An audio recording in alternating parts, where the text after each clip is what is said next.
Hello வணக்கம். இது உங்கள் சிவி ஜோன். எல்லாரும் எப்படி இருக்கீங்க? இன்னைக்கு பார்த்தீங்கன்னா தரமான சூப்பரான 5வது வாரத்தோட 4வது நாள் ஆஃப்டர்நூன் ஓட்டிங் ரிசல்ட்ஸாக பார்க்க போகிறோம். அதுக்கு முன்னாடி பார்க்குற எல்லாரும் நம்மளோட சேனலை சப்ஸ்கிரைப் பண்ணிட்டு பாருங்கள். காலையிலேயே 2 விஷயங்கள் அப்டேட் பண்ணியிருந்தேன். ஒன்று இந்த வாரம் ஒரு எவிக்ஷன் இருக்குன்னு சொல்லியிருந்தேன். பட் 2 எவிக்ஷனாக ஆயிடுச்சு. அதில் ஒன்று பார்த்தீங்கன்னா ஃபஸ்ட்டு ரம்யா ஜோ, 2வது பற்றி நம்மளுடைய துஷார். ஸோ 2 பேருமே எவிக்ஷன் ஆகிட்டாங்கன்ற மாதிரி ஒரு அப்டேட் வந்திருக்கு. இன்றைக்கே 2 எவிக்ஷன்னா அப்போ நாளைக்கு மேக்ஸிமம் நாளைக்கும் எவிக்ஷன் இருக்கிறதுக்கு வாய்ப்பு இருக்குது அப்படின்ற மாதிரி சொல்கிறாங்க. அதில் மேக்ஸிமம் விக்கல் சக்கரம் போகிறது கூட வாய்ப்புகள் இருக்குன்ற மாதிரியும் சொல்கிறாங்க. பட் அது எந்த அளவுக்கு உண்மைன்றது தெரியாது, ரைட்டுங்களா? அதே மாதிரி கெமி ஹெல்த் இஷ்யூஸ் காரணமாக பிக் பாஸ் விட்டு வெளியே போயிருக்காங்க. கண்டிப்பாக திரும்ப வருவாங்கன்ற மாதிரியும் அப்டேட் வந்திருக்கு. இதெல்லாம் உங்களுக்குள்ள சொல்லணும்னு நினச்சேன். சரி, இப்போ வாங்க அந்த அனாலிசிஸ் வீடியோக்குள்ளே போகலாம். ஃபர்ஸ்ட் பிளேஸில் யாருக்காக பார்த்தீங்கன்னா நம்மளுடைய கானா வினோத் இருக்காரு. இவர் எவ்வளோ ஓட்ஸ் வாங்கியிருக்காரு அப்படி பார்த்தீங்கன்னா 1,78,880 ஓட்ஸ் வாங்கியிருக்கு. அப்போ ஓட்டிங் பர்சன்டேஜ் பார்த்தீங்கன்னா 19.71. ஸோ கானா வினோத் கண்டிப்பாக அவருடைய நாவடக்கம் முக்கியம். ஏன்னா இன்றைக்கி கெஸ்ட்டு முன்னாடி திவாகரை ஓவராக கலாய்ச்சி கடைசியில் முதல் சிரித்தவங்க கடைசியில் உங்களுக்கு உங்கள் வயசுக்கேற்ற மெச்சூரிட்டி இருக்கான்னு கேட்குற அளவுக்கு கலாச்சிட்டாங்க. அதனால் நிறைய இடங்களில் நல்ல விஷயங்கள் பண்ணிவிட்டு இந்த மாதிரி தேவையில்லாத விஷயங்களை மாட்டாமல் இருந்தால் நல்லது. பட் இருந்தாலும் நிறைய பேருக்கு இனிமேல் அவருடைய அந்த ஓட்டு மேலே சந்தேகமாக தான் இருக்குது.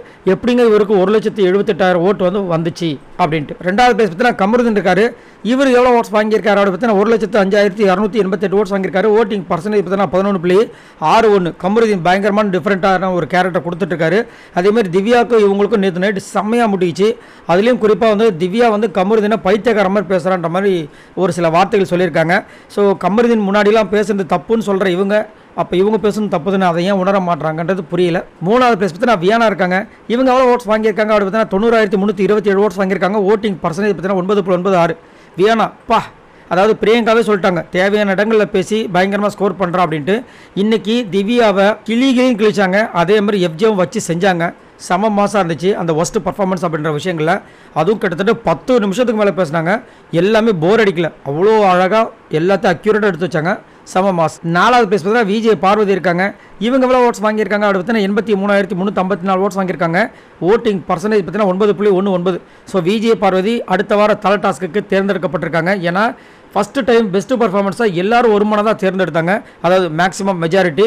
இதில் என்ன ஒரு காமெடினா பிக் பாஸே சொல்கிறார், என்ன குரூப்பிசம் பண்ணுறவங்களே உங்களுக்கு ஓட்டை போட்டாங்க அப்படின்ட்டு. செம மாதம் இருந்துச்சு. 5வது பிளேஸ் பார்த்தீங்கன்னா திவாகர் இருக்கார். இவர் எவ்வளோ ஓட்ஸ் வாங்கியிருக்காரு அப்படி பார்த்தீங்கன்னா 83,099 ஓட்ஸ் வாங்கியிருக்காரு. ஓட்டிங் பர்சன்டேஜ் பார்த்தீங்கன்னா 9.16. திவாகர் நிறைய கருத்துக்கள் சூப்பராக வைக்கிறாரு. பட் சொன்னதே திரும்பி சொல்லும்போது அது காமெடியாக போயிடுது. அதை கொஞ்சம் தவிர்க்கணும். அது மட்டும் இல்லாமல் என்னதான் வினோத் கலாச்சாரம் இவர் கொஞ்சம் ஒதுங்கி போகிறது நல்லது. ஏன்னா இவருக்கு நல்லது பாவமாக இருந்துச்சு. ஏன்னா இவரை நிறைய பேர் பகடக்காயாவும் கொசூர் மாதிரிலாம் யூஸ் பண்ணிட்டு இருக்காங்க. இதை பற்றி உங்களோட கருத்தை சொல்லுங்கள். 6வது பிளேஸ் பார்த்தீங்கன்னா விக்ரம் இருக்காரு. இவர் எவ்வளோ ஓட்ஸ் வாங்கியிருக்காரு அப்படி பார்த்தீங்கன்னா 80,988 ஓட்ஸ் வாங்கியிருக்காரு. ஓட்டிங் பர்சன்டேஜ் பார்த்தீங்கன்னா 8.93. பிக் பாஸே சொல்லிட்டார், இன்றைக்கும் கலாச்சி விட்டாப்புல. நான் உங்கள் மேலே ரொம்ப நம்பிக்கையாக இருந்தேன், நீங்களே உங்கள் பதவியை விட்டு கொடுத்தது ரொம்ப ரொம்ப கஷ்டமாயிடுச்சு, மனசுக்கு ரொம்ப வருத்தமாக இருந்துச்சு. ஆனால் கண்டிப்பாக நீங்கள் கம்பேக் கொடுப்பீங்கன்னு ஒரு ஆறுதல் வார்த்தையை சொன்னார். பட் இருந்தாலும் விக்ரம் மேலே இருந்தால் மரியாதை மதிப்பும் போயிடுச்சு. 7வது பிளேஸ் பார்த்தீங்கன்னா சபரி இருக்காரு. இவர் எவ்வளோ ஓட்ஸ் வாங்கியிருக்காரு அப்படி பார்த்தீங்கன்னா 70,712 ஓட்ஸ் வாங்கியிருக்காரு. ஓட்டிங் பர்சன்டேஜ் பார்த்தீங்கன்னா 7.79. ஸோ கண்டிப்பாக ரொம்ப நாள் நடிக்க முடியாது. நடிக்கிறவங்க கண்டிப்பாக சிக்குவாங்க. அதுக்கு சிறந்த உதாரணம் சபரி. இன்னுமே அதாவது இந்த வயல்காரண்டி வந்ததுக்கப்புறமா நான் அன்புகங்களெல்லாம் இல்லை தனியான ஒரு சிங்கிள் பிளேயர் அப்படின்னு சும்மா ஏமாற்றிட்டு இருக்காரு. அது நடிக்க முடியாது. 8வது பிளேஸ் பார்த்தீங்கன்னா ரம்யா இருக்காங்க. இவங்க எவ்வளோ ஓட்ஸ் வாங்கியிருக்காங்க அப்படி பார்த்தீங்கன்னா 44,021 ஓட்ஸ் வாங்கியிருக்காங்க. ஓட்டிங் பர்சன்டேஜ் பார்த்தீங்கன்னா 4.85. இன்றைக்கி ஃபஸ்ட்டு வெளியே போனது இந்த பிக் பாஸ் வீட்டை விட்டு ரம்யா ஒன்லி. ஸோ எம்மா சந்தோஷமாக இருக்குமா. ஆனால் வில்லி கேரக்டர் தான் வேணும், அதாவது சீரியலில் நடிக்கணும்னு ஆசைப்பட்டாங்க. கண்டிப்பாக வில்லி கேரக்டர் கிடைக்கும். 9வது பிளேஸ் பார்த்தீங்கன்னா எஃப்ஜே இருக்காரு. இவர் எவ்வளோ ஓட்ஸ் வாங்கியிருக்காரு அப்படி பார்த்தீங்கன்னா 43,618 ஓட்ஸ் வாங்கியிருக்காரு. ஓட்டிங் பர்சன்டேஜ் பார்த்தீங்கன்னா 4.81. ஸோ எஃப்ஜே பார்த்தீங்கன்னா அதாவது சாண்ட்ராவை மற்றவங்கள சொல்லிட்டாங்களாம். அதுக்காக சாண்ட்ராக்காக சொம்பு தூக்குறாரு. அட்டா எப்பா முடியலடா சாமி, அந்த மாதிரி ஒரு சொம்பை தூக்குறாரு. அதாவது தத்தெடுத்துறாரு போல இருக்கு. இவங்க தான் என்னோட ஒரிஜினல் அக்கா, ஒரிஜினல் அண்ணன் அப்படின்ற மாதிரி தத்தெடுத்துருப்பார் போல இருக்குது. போதும் சார், ரொம்ப ஓவராக இருக்குன்ற மாதிரி இருந்துச்சு. கனியெல்லாம் மதிக்கிறதே கிடையாது. 10வது பிளேஸ் பார்த்தீங்கன்னா கெமி இருக்காங்க. இவங்க எவ்வளோ ஓட்ஸ் வாங்கியிருக்காங்க அப்படி பார்த்தீங்கன்னா 42,788 ஓட்ஸ் வாங்கியிருக்காங்க. ஓட்டிங் பர்சன்டேஜ் பார்த்தீங்கன்னா 4.72. ஸோ கெமி கண்டிப்பாக ஒரு டஃப்பான பிளேயராக வரணும்னு சொல்லிட்டு நிறைய பேர் ஆசைப்படுறாங்க. பட் இருந்தாலும் அவங்களால கொடுக்க முடியல. அது மட்டும் இல்லாமல் பிக் பாஸ் வீட்டை விட்டு வெளியே போயிருக்காங்க. ஒரு அப்டேட் வேறு வந்திருக்கு.